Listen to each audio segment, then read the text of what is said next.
All right, hello everyone. Welcome to Longevity Post Podcast number 1. I'm your host, Scott Chiaveri. Joining me today is none other than the infamous Immortal hair himself, Brian Simonis. Brian, how you doing today?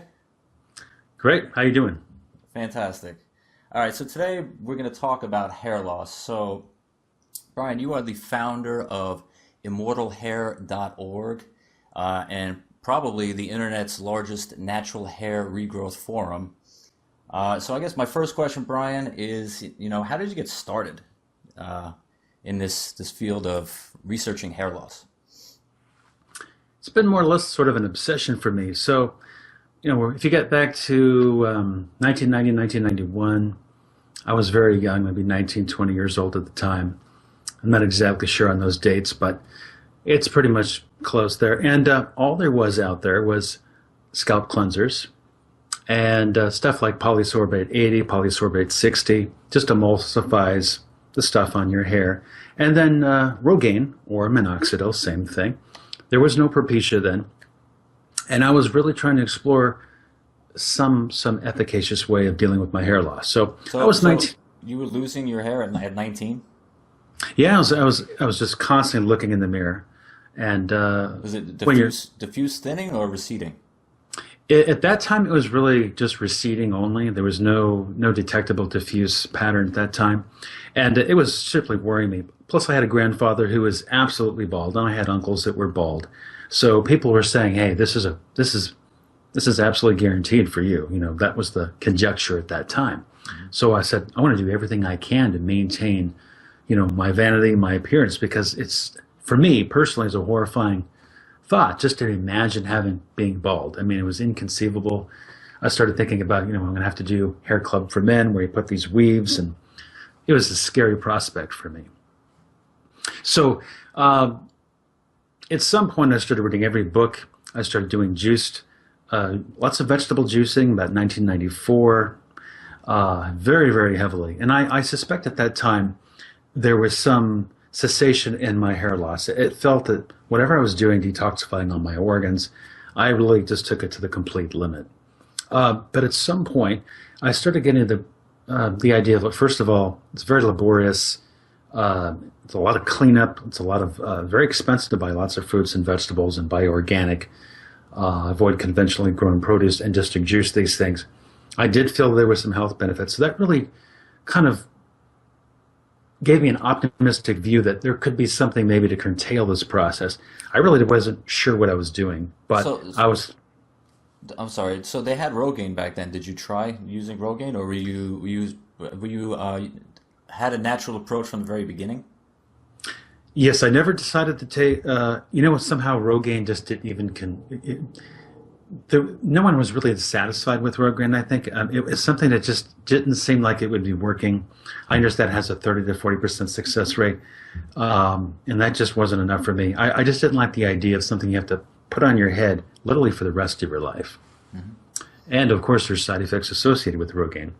So as the 90s started to advance into the later 90s, I started, I remember it was 1996, I picked up a book that was very comprehensive on herbal and naturals. And I started to recognize that there were some things that inhibited DHT. So I thought, okay, let's try that. And I thought to some extent, this was saw palmetto, if anyone's interested. And what that did is it did seem to slightly curtail the process. The problem is there were certain side effects. Now, I've never used Propecia. When that finally came to market, never touched it. But I understand what those side effects feel like because I started getting testicular pain, groin pain. I started, getting a greasy scalp. Certain things were happening.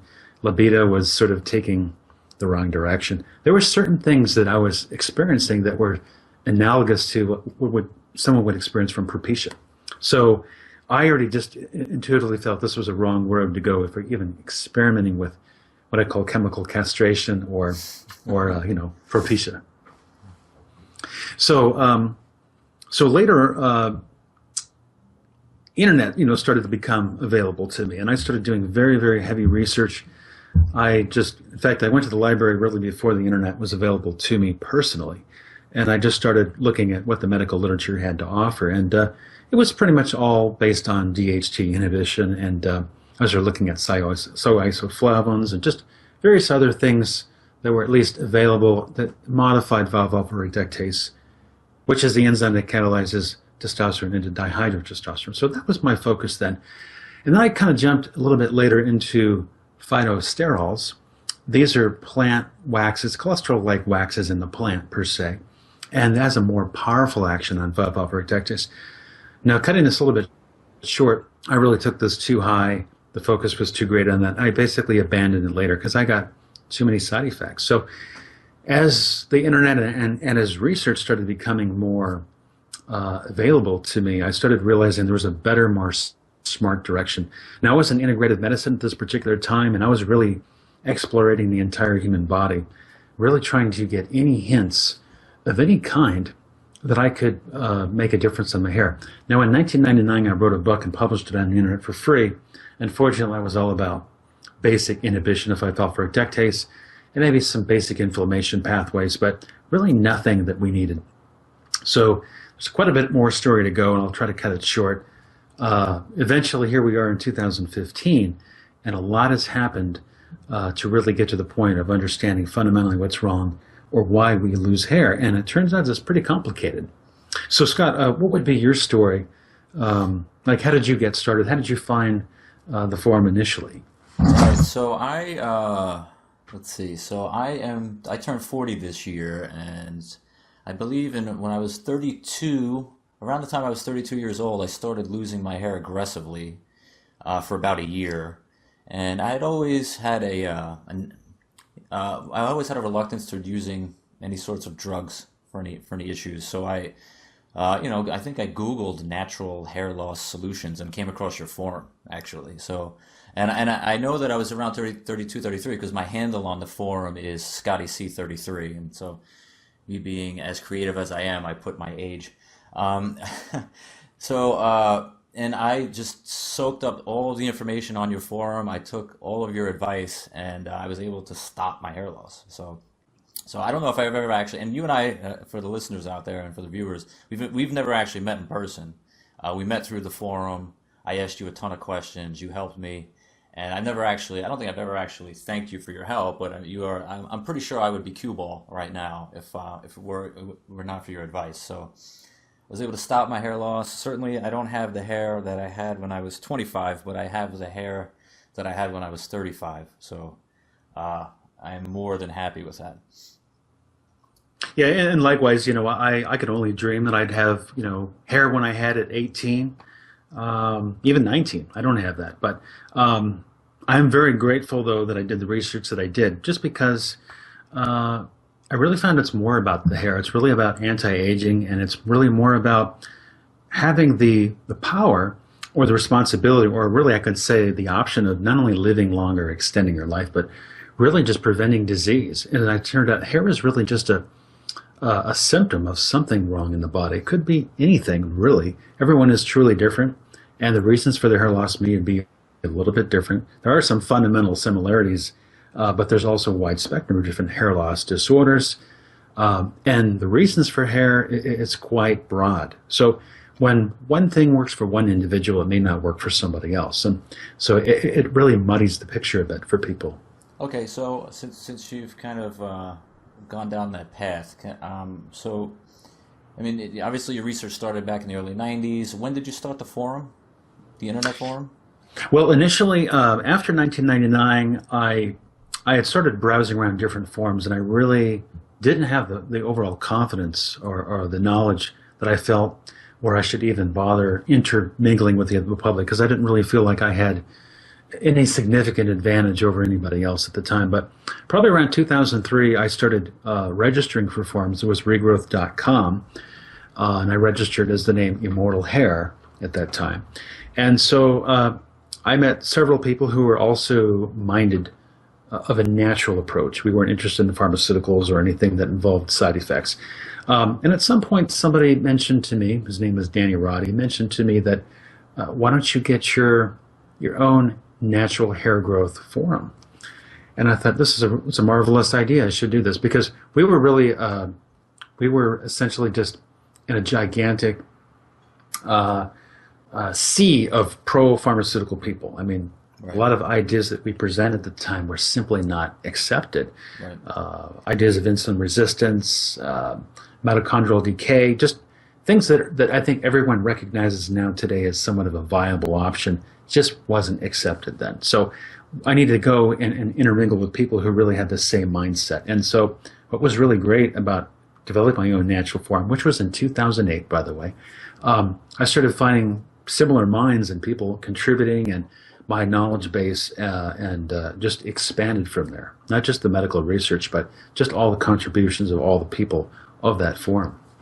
Okay. So you actually founded the forum in 2008. So I feel very lucky because I think I found you in 2008. So I started losing my hair at the right time, I guess. Okay, so we've given a basic history. I mean, you've been at it for a long time. You've tried a lot of self-experimentation. So let's get back to the basics. I mean, you've alluded to it a little bit, but so to the listeners out there, what causes hair loss? I mean, why are so many people, men in particular, losing their hair? Okay, so I'm going to make it as simple as I can without getting too detailed, but and we're going to strictly limit this to androgenetic alopecia or male pattern hair loss because, frankly, there's so many different other types of hair loss. So essentially what happens is, maybe you're hitting late adolescence, and a few things happen. Is one, of course, is you have a higher level of androgens, and a lot of times you have lower levels of sex hormone binding globulin. And of course, what happens is you have a lot of free testosterone, because the less sex hormone binding globulin that exists, the more testosterone is unbound and therefore free. When you have a high level of androgens in the system, unfortunately, any type of pathogens essentially are sensitive to testosterone. So this creates sort of an inflammatory chain of events. In fact, there's inflammation pathways, for example. So the first thing that I think of, I'm sorry not to interrupt, first thing I think of is, adolescents that have acne. I mean, isn't acne and it's basically inflammation, right? And it's a combination of inflammation and some P. acne bacteria, I think it is. So similar concept, you're saying, high androgen levels somehow enabling pathogens or commingling with pathogens to create inflammation in the hair follicle? Is that what's happening essentially?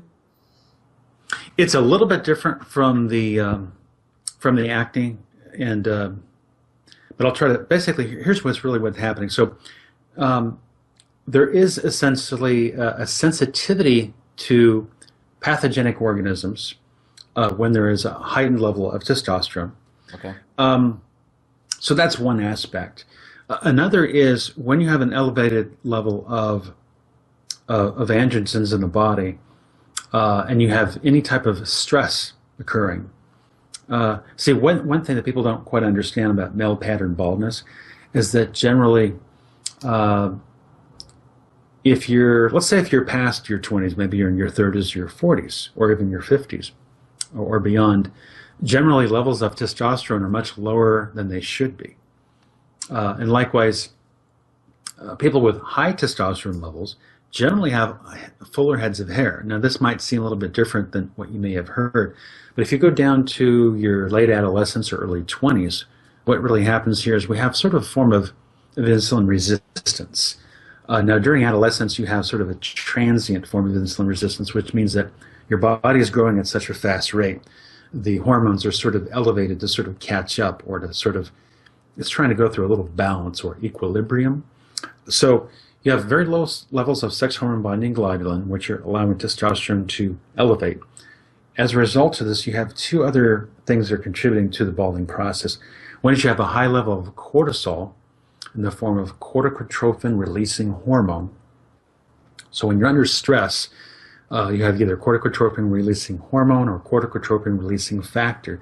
This could literally create a lot of hair loss. The other is that you have a formation of prostaglandins, namely prostaglandin D2, and this creates a chain of inflammatory events to occur that also, essentially mitigate, or rather, I should say, contribute to the balding process. And there's a number of enzyme activities that go after this.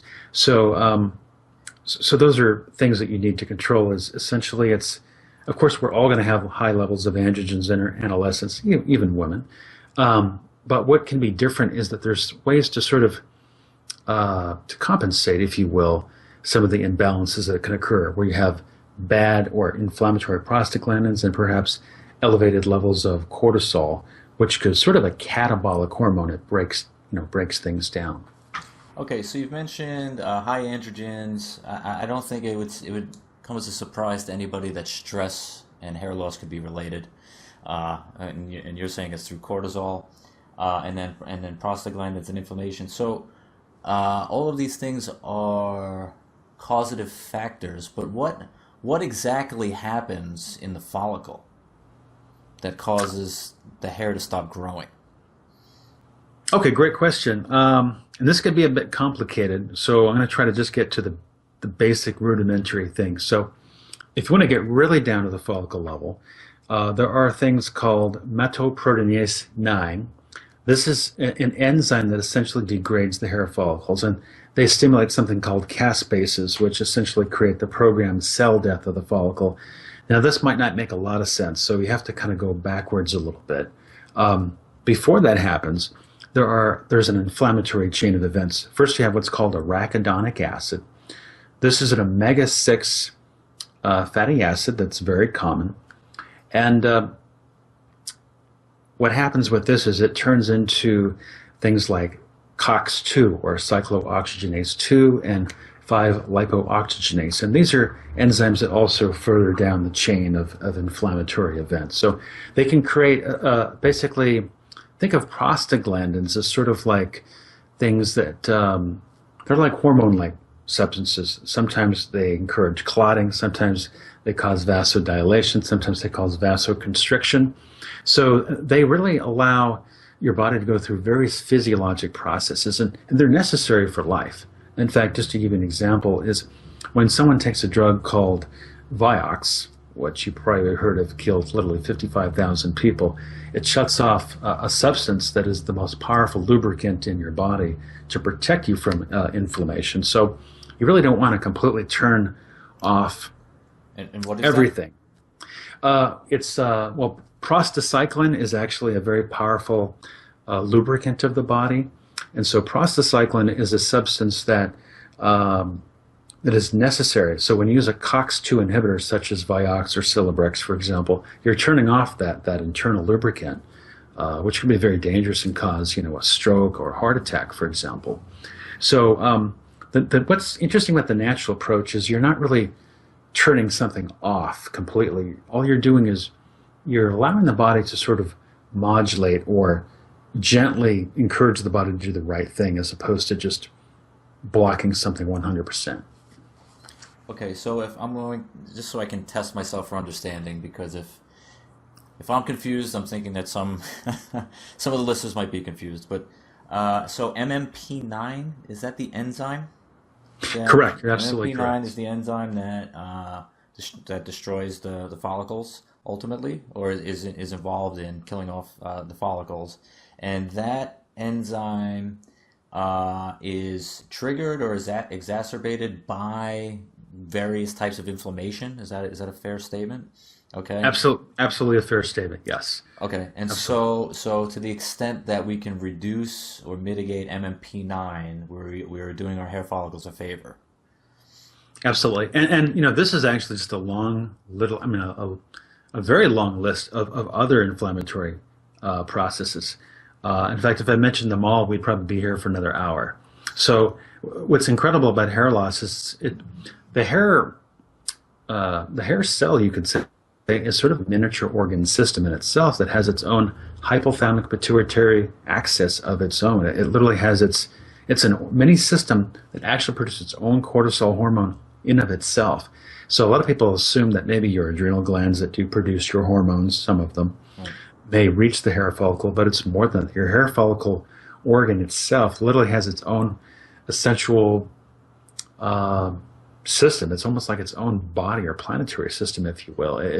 It's largely reactive to your overall physiologic state. Okay. All right. Gotcha. Okay. So what's the key takeaway? And again, so there are many different inflammatory pathways. So is the key takeaway that if we can reduce inflammation, that that is if someone's losing their hair, is that what they should be focusing on? Reducing inflammation? Is that a fair statement?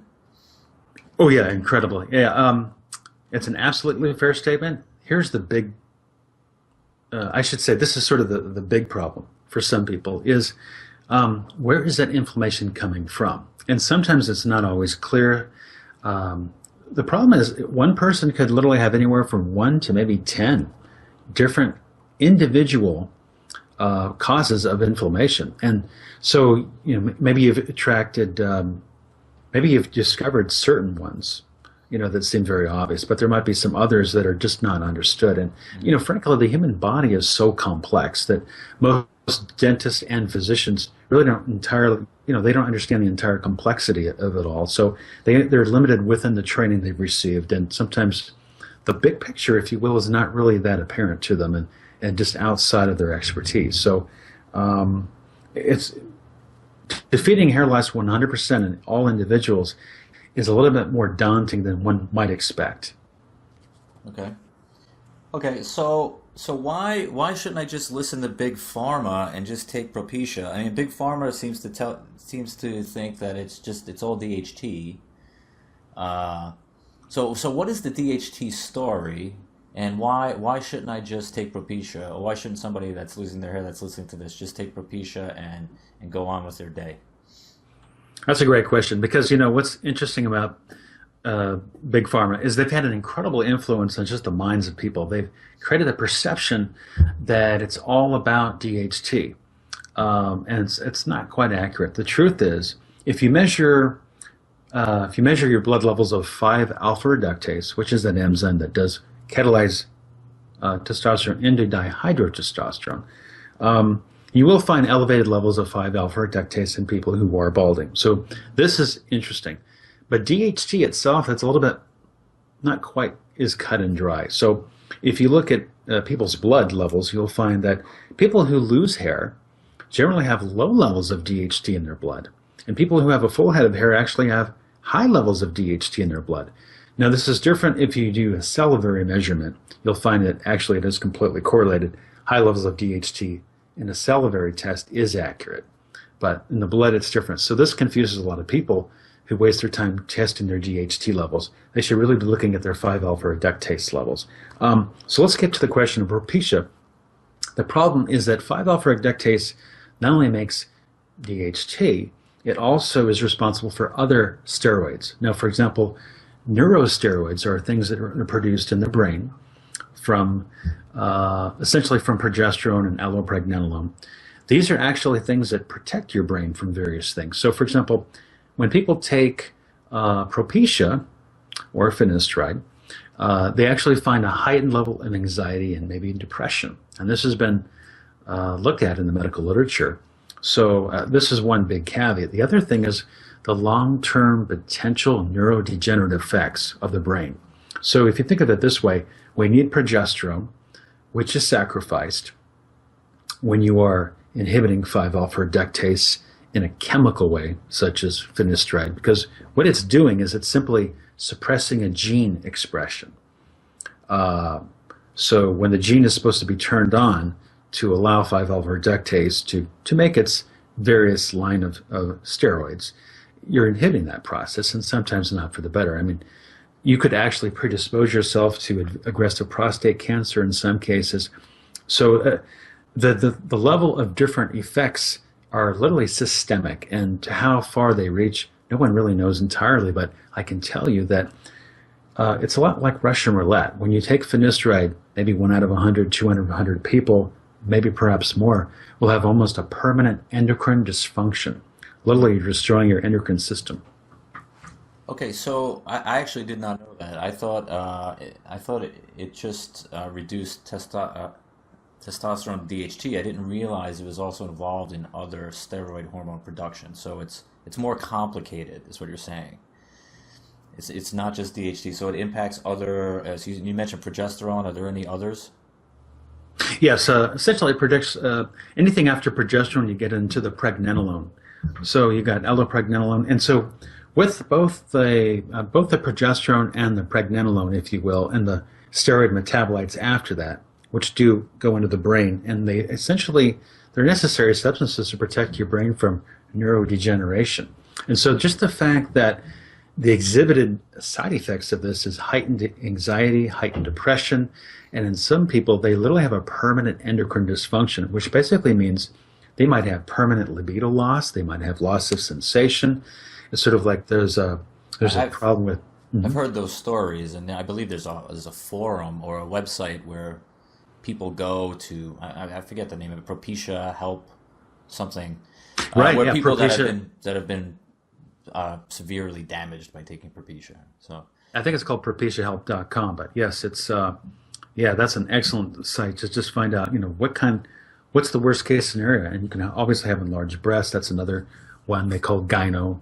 So okay, so all right, so let's say all right, Propecia's out where we like our libido and we like our endocrine function. So let's say we put a Propecia to the side. How about why not just block DHT?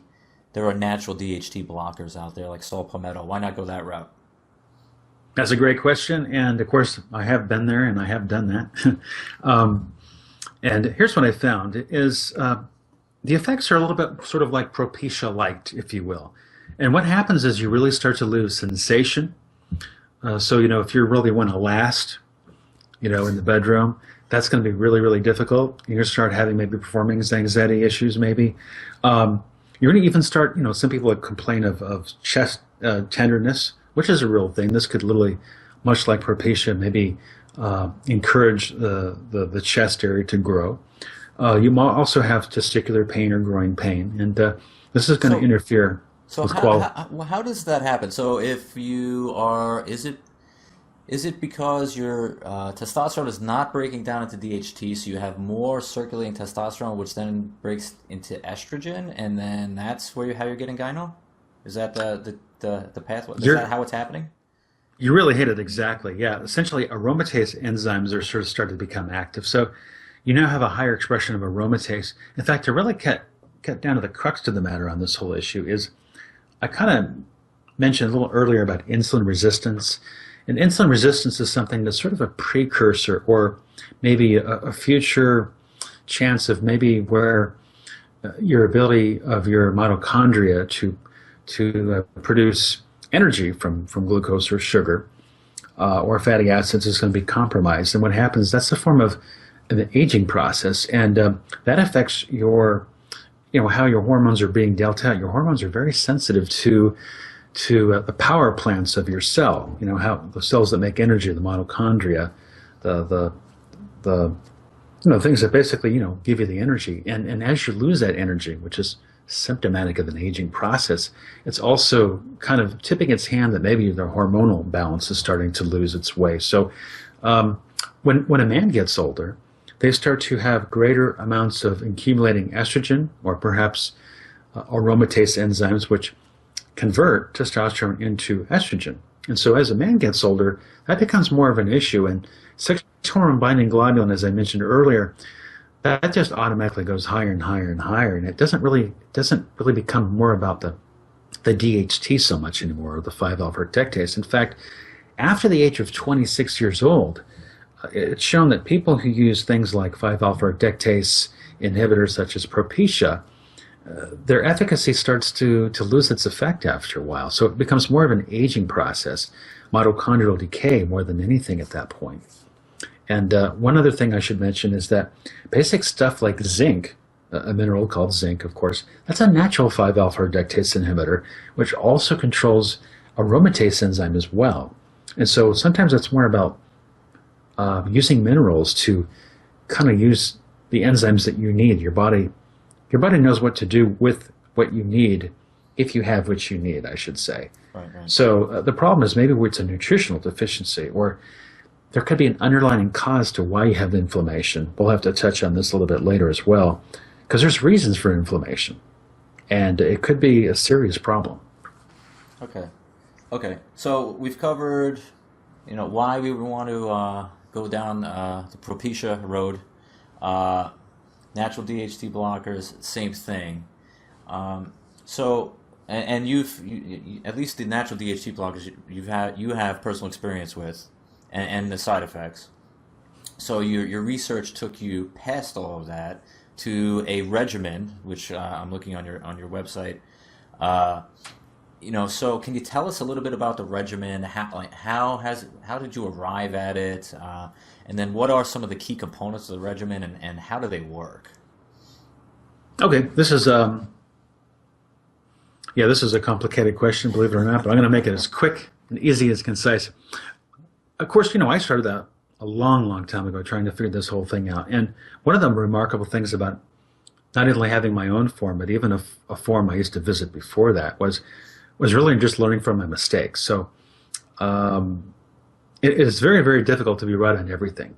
So my regimen really was modified a lot until I really started to understand things. And any of the criticism I received early on by people was always welcome, because this is really how you learn. And I probably looked at no less than maybe, I can't even imagine how many things in the scientific literature I've read. That there's actually, frankly, so much coming out on hair loss every year. It's mind-boggling. And it's really only snowballed. And also, I've had a lot of work in integrative medicine, so I really studied the whole human body, and I've interacted with 15,000 patients for just general health problems, everything from diabetes to arthritis to cancer to heart disease to autoimmune diseases and diseases of the gut, Crohn's disease, ulcerative colitis. So this really expands to a point of really an overall anti-aging regimen. So ultimately, I've really stuck with the same regimen for the last several years now. So I really found some things that seem to pass the test of time. But as I did say, nothing works for everybody. There's sometimes some underlying factors that might, create a challenge that's far and beyond just what supplements can do. So then it gets to a point where, how do you help yourself if it's beyond that? So here's what the supplements are. The ones essentially we've arrived at. This is based on just a lot of investigation into not just what works for people, but also the scientific literature and the molecular mechanisms that are involved. So essentially, this is an anti-aging regimen, to really put it like that. So first, we'll start off with one of my favorites, which is called Ecolonia cava. And Ecolonia cava is known as a brown algae that grows about 40 feet underneath the surface of the ocean. And it's largely an excellent source of special types of fat-soluble and water-soluble antioxidant compounds. And they modulate several different physiologic functions in the body. For example, stuff like the MMP9 I was mentioning, inhibits that. And I might mention that one thing that sort of tipped its hand on that several years ago, back in 2005 for me, was that something called doxycycline, which is a broad-spectrum antibiotic, does have an inhibitory activity over MMP39. The problem is that has a lot of deleterious side effects. A lot of them that can cause some serious problems for some people. So I did learn that Ecolonia cava, at least on a strength basis, was equal to that. I also learned that it inhibits cyclooxygenase 2 without the side effects. It also increases insulin growth factor 1, which could also is necessary for some people to grow hair. It also increases nitric oxide without any of the negative side effects. This is something that helps dilate the blood. It also inhibits something called anything that interacts negatively with plasmin. Plasmin is a substance that interferes with essentially, when you start to clot excessively, as you age, your blood starts to clot. And when that clots, it sort of slows down your blood flow. And that's also a hallmark of aging. And there's a measurement called fibrinogen. Fibrinogen is something, when it's elevated, it's going to start showing a viscous, very thick blood, sort of like a sludging blood, that's essentially delivering your oxygen very slowly. So What this is, a very powerful inhibitor of antiplasmin. So it supports elevation of plasmin in your body, which protects against blood clotting. Nothing that Echolenia cava does is that it increases alpha waves in the brain, which help promote relaxation.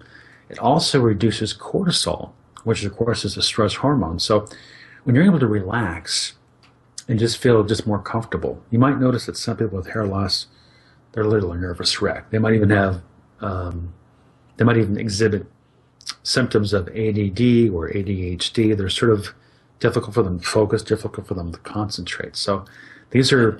And Brian, just not to interrupt, but you say that from experience because you do consultations with people. So I'm assuming that you're drawing on your experience over the years of having consulted one-on-one with a lot of people, trying to help them, where you notice that some, I'm assuming a disproportionate amount have some sort of anxiety or it could potentially be related to their hair loss, right? Maybe they're anxious because they're losing their hair. Right? That's an excellent question. Absolutely excellent question. In fact, in my case, I wasn't really one of those people that had the anxiety key per se, but I can tell you a lot of them really do. I mean, in fact, when you think of anxiety, you can think of the brain-gut axis. And so you may find that some people with anxiety, I find they have two specific characteristics. One is they might have some form of heavy metal exposure. Maybe it's from their dentist that's precipitating anxiety, or it could be damage to their gut. When you have damage to your gut, you have an imbalance of beneficial microorganisms called microflora, and this could actually affect your mood, just how comfortable you feel. Or if you have low testosterone, usually what happens is you have a heightened level of cortisol, so you have an imbalance there, and that can heighten your sense of anxiety. So this is really a hallmark of maybe anxiety, and so keeping that controlled is very, very important for keeping your hair. Absolutely. So, okay, so getting back to Echolenia cava, it really sounds like quite an amazing substance, quite frankly. I mean, I took notes. MMP9, COX-2, increases IGF-1, increases nitrous oxide, the plasmin, it promotes relaxation, reduces cortisol. It seems to hit like so many of the potential causative factors or inflammatory factors, if you will, to hair loss. So it's pretty amazing. How did you find out about it? Okay, actually it does it even more than that, but we don't want to bore the audience with too many things. So it really is a really powerful anti-inflammatory, if you will, and it even hits on an enzyme called metalproteinase 1, which happens to degrade the collagen of your skin. So it really beautifies the surface of your skin too. So, and I can go on about increasing the moisture of your skin too, but that's another subject perhaps for another time. So I discovered simply by doing a lot of reading. I was always look at the medical literature and trying to figure out the molecular mechanism. So I really started to kind of look at this as a puzzle. And I got really excited when it was commercially available. As soon as it was commercially available, I found it was marketed as a supplement for fibromyalgia people. Now that's interesting because people with fibromyalgia, generally they have certain hallmarks of inflammation. They have certain imbalances of maybe the way nitric oxide is dealt with and what it creates after that. Nitric oxide is usually a chemical you want, but sometimes it creates a dark side of what's called peroxynitrate, which is a very, very inflammatory substance. And Echolenia cava inhibits peroxynitrate as well, while supporting nitric oxide, which allows your blood to engorge with basically allows your organs to engorge with blood and transfer oxygen better. So people with fibromyalgia generally have low energy. They might have migraine headaches. They might have pain and inflammation. So they found that when they took Echolenia cava, they simply felt, it improved their symptoms. And so I thought there might be an application for this for hair. So as it turns out, several years later after I introduced the supplement, research actually started to show that, yes, it is helpful for hair. So that was, it turned out I was right about that. So, of course, there's other supplements in the regimen as well. Okay, so that's my next question, right? So the Echolenia cava seems like a wonder substance with all of the positive impacts that it has to the body. Why not just take that and call it a day? All right. So where do the other supplements fit in? Oh, that's a great question, because a lot of people do get confused about antioxidants. They assume, well, Isn't antioxidants the same thing? And of course, the reality is, honestly, they're not. Every single tannin, polyphenol, there's terpenes. There's so many different substances actually within, what they like to call them flavonoids or polyphenols. These are certain plant constituents. There could be literally hundreds of compounds in certain plants that have a very diverse effect on the human body, and usually very positive. So it's not just all about antioxidant activity. And I might point out one other thing about Echinacea cava too, is that imagine something like green tea that might last 30 minutes in the body. That's not a long time to really protect yourself. Echinacea cava is a fat-soluble substance, as well as water-soluble. So it universally protects your tissues, but it lasts for roughly up to 14 hours in the human body. So if you take it twice a day, you're getting literally 24-hour protection, against the inflammation. So it really goes a long way versus just taking one land-based, something on land, because generally, for some reason in the sea, this is a fat-soluble substance. It tends to have a very, very long action in the body. So therefore, hence the protection. And that's just as important as what it does, is how long it lasts in the body. Right. So after that, we got into a wonderful combination known as curcumin and resveratrol in combination. The reason this is in combination, I should say that curcumin alone is a very impressive substance that's been used in around the world for a very, very long time. And it has so many different interesting aspects. But when you combine it with resveratrol, you have an interesting effect on the hair follicle. One form of inflammation is called neurogenic inflammation. And what that really is it's, let's say if you're playing video games, for a lot of guys, that's actually a source of hidden stress. Video games can actually create a heightened sense of, fight or flight response where you're just constantly under pressure. Now, it might be enjoyable, but you might also find your hair shedding like crazy. So neurogenic inflammation is sort of a manifestation of what's called inflammatory neuropeptides. So when you're taking the curcumin resveratrol combination, it's actually inhibiting receptor sites that have to do with what is called endocannabinoids.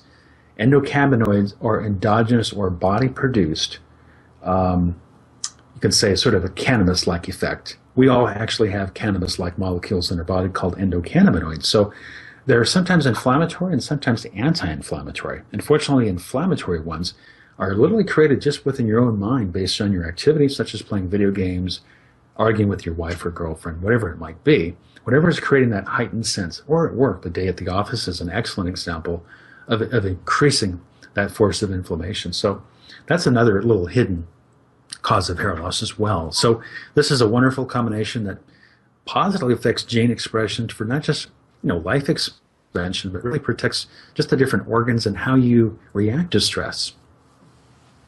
Right. Okay. Yeah, I've heard of resveratrol. It's found in grapes, right, I believe, or red wine, and it's. I know that some life extensionists. There's a lot of good. There seems to be a lot of good scientific literature about it. I believe it mimics caloric restriction and therefore can help extend lifespan. So I know a lot of people take it for that. But you're saying in combination with curcumin. Is beneficial for hair loss as well.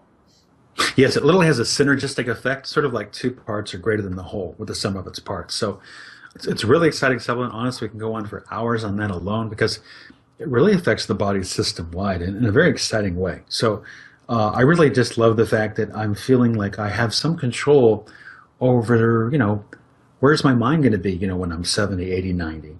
What's my skin going to look like? What is my heart going to look like?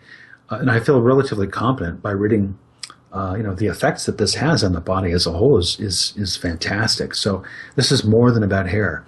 So the next thing, we can almost go in any order at this point. Those are, I would say, maybe the most fundamental. But I would say third, there is krill oil. It doesn't have to be krill oil. It could be some type of marine oil, such as fish oil. It could be cod liver oil. I do prefer krill oil.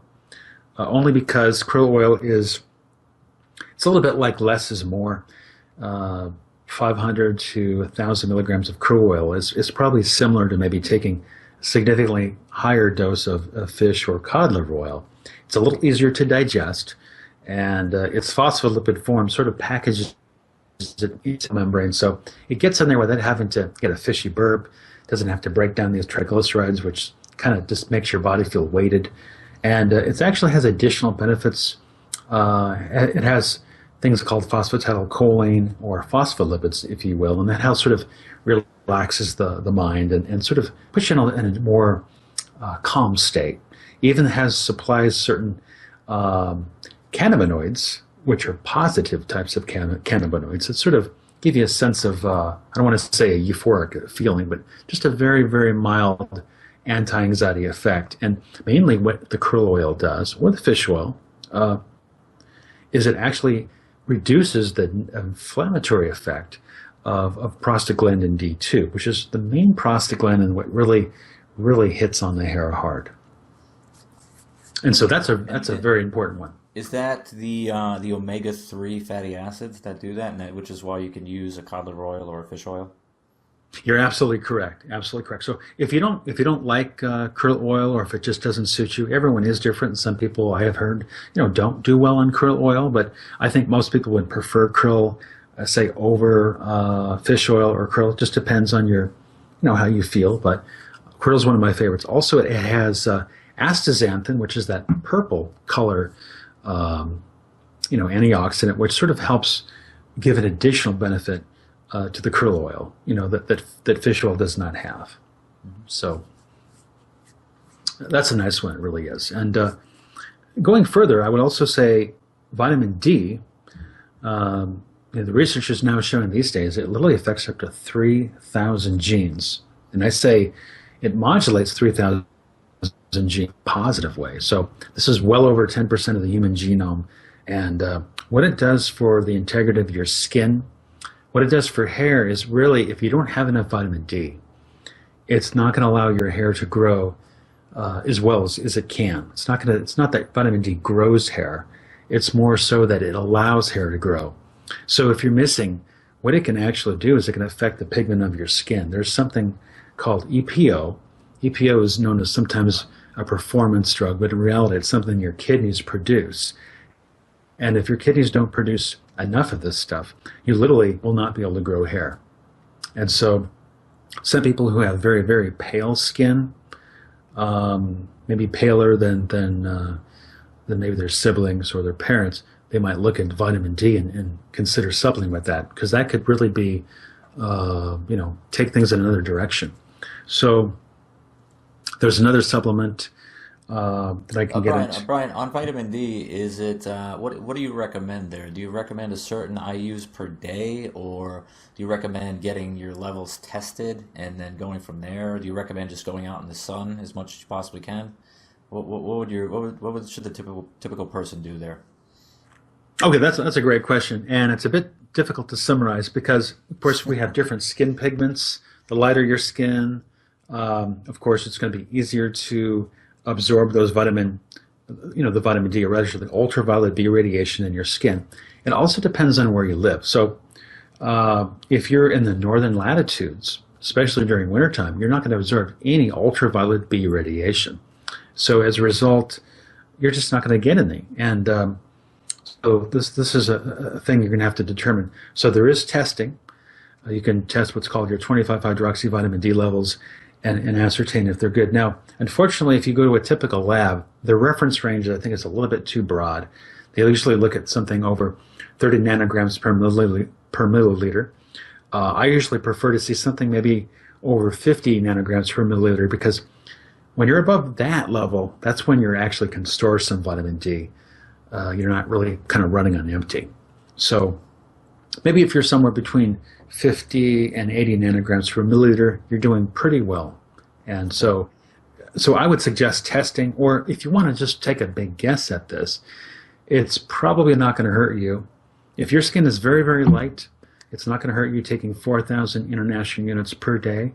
If you hit on the darker side, if you're very, very dark, you might consider taking 10,000 international units per day. So those are some general guidelines, but it's always wise to test just to be sure. especially if you have any unusual circumstance with your body that might enhance or maybe, cause some conflict. Okay. Okay. Cool. All right. So what's next in the regimen? Okay. Next we have something called lipoic acid. And what lipoic acid does, let me just explain. There's a few different types of lipoic acid. There is something called stabilized lipoic acid. They call it stabilized because it's there's two different isomers. There's an R isomer and an S isomer. And when you use the R isomer, it's a little bit more powerful as an anti-inflammatory. But suffice to say, any type of lipoic acid will work. It doesn't have to be stabilized R lipoic acid. It could be alpha lipoic acid. But what it does is it has the capacity of generating glutathione. And what glutathione is, it's a substance called a master antioxidant that's synthesized in your liver. And to kind of make this short, the higher levels of glutathione you have in your body, essentially the longer you live. So what lipoic acid does, it does a few things. One is it helps increase the levels of glutathione in your body, and a master antioxidant, so it can help quell various types of free radical substances that can damage tissue.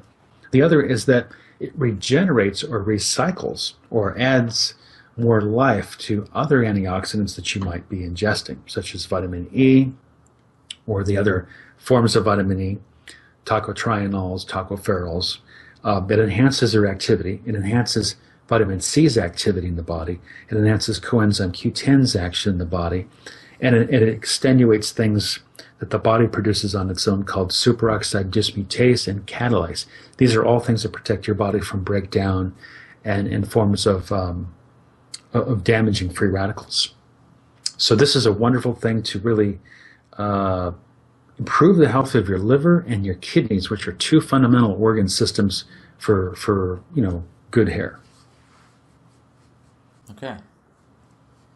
And then, so I'm on your website, and the next one that I see is something called, it's called decalcify, but it contains vitamin K2. Is vitamin K2 the important element there?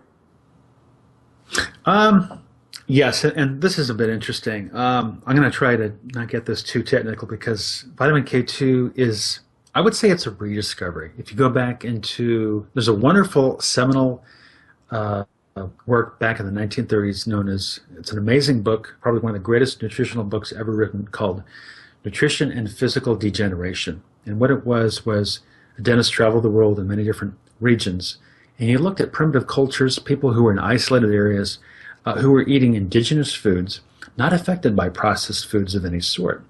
And he looked at the window of your health known as the teeth.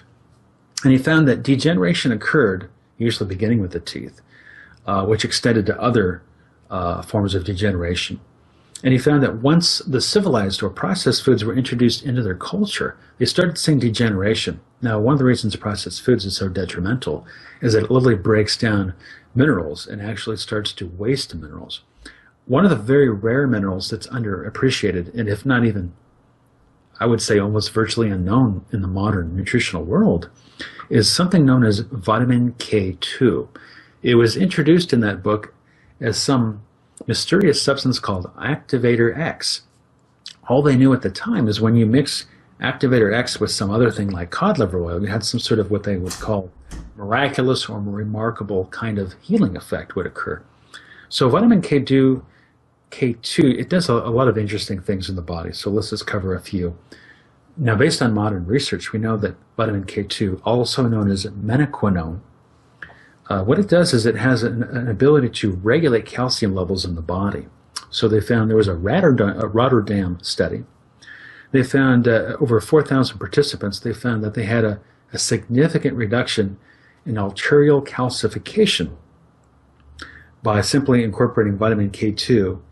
The higher levels of vitamin K2 in their system, the more radical the reduction in arterial calcification.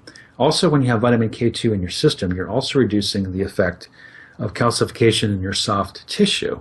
So this can implicate arthritis, it can implicate any soft tissue disease or calcification, whether it's in the arteries, in the vascular system, it's going to have a negative effect on hair as well, because this is going to impede oxygen.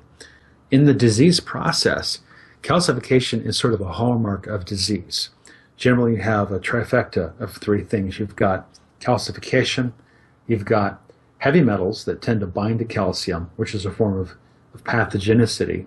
Then you also have a type of microbial disturbance or pathogenic substances. They all kind of combine, and that's a hallmark of damage to your tissue.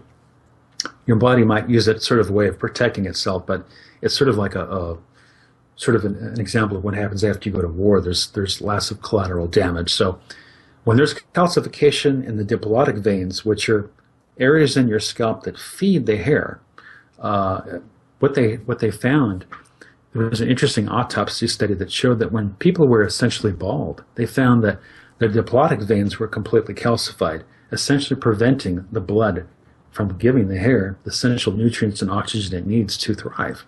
So you're getting to a point where if your hair your hair can't be fed. So calcification is essentially, the end of the road. So it's a good idea not only to take vitamin K2 to prevent calcification, it's also important if you take any vitamin D, because what vitamin D does is it increases the calcium absorption through your intestine.